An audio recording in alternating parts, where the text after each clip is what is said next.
দীর্ঘ প্রতীক্ষার পর অবশেষে খুলল পুরীর মন্দিরের রহস্যময় রত্নভাণ্ডার। রবিবার ঠিক দুপুর 1:28 পবিত্র মুহূর্তে খোলা হলো পুরীর জগন্নাথ মন্দিরের রত্নভাণ্ডারের দরজা। অবশেষে তার দরজা খোলার পর ভিতরে কি রয়েছে তা নিয়ে কৌতূহলী ওড়িশা সহ গোটা দেশ। অপেক্ষার অবসান হলো অবশেষে।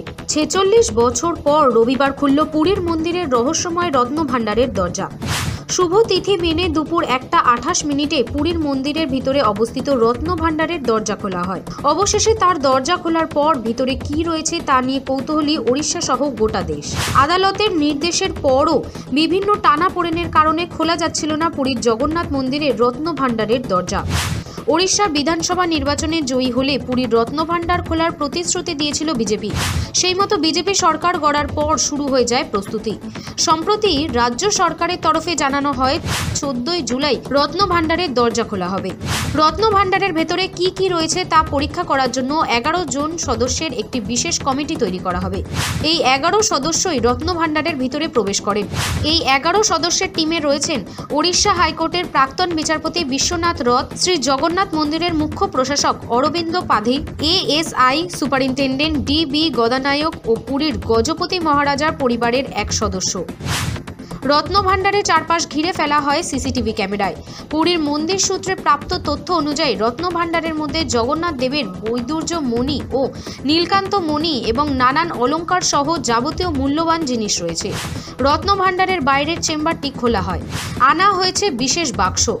জগন্নাথ দেব, বলরাম দেব ও সুভদ্রা দেবীর যে গয়নাগাটি রয়েছে তা ওই বাক্সে ভরে আপাতত অস্থায়ী স্ট্রং রুমে সরিয়ে রাখা হবে। এই স্ট্রং রুমে বাইরের কেউ ঢুকতে পারবে না। নিরাপত্তার জন্য মন্দিরের বাইরেও মোতায়েন করা হয়েছে র্যাব।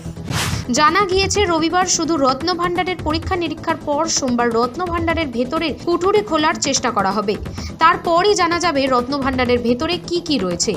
এত বছর ধরে রত্নভাণ্ডার ঘিরে যে রহস্য তৈরি হয়েছে তারও উদ্ঘাটন হবে। আগেও রত্নভাণ্ডারের দরজা খোলা হয়েছিল, কিন্তু সেবার মাত্র 40 মিনিট পরই ওড়িশার সরকার সিদ্ধান্ত নেয় দরজা বন্ধ করে দেওয়ার। সেবার রত্নভাণ্ডারের অন্দরমহলও খোলা হয়নি।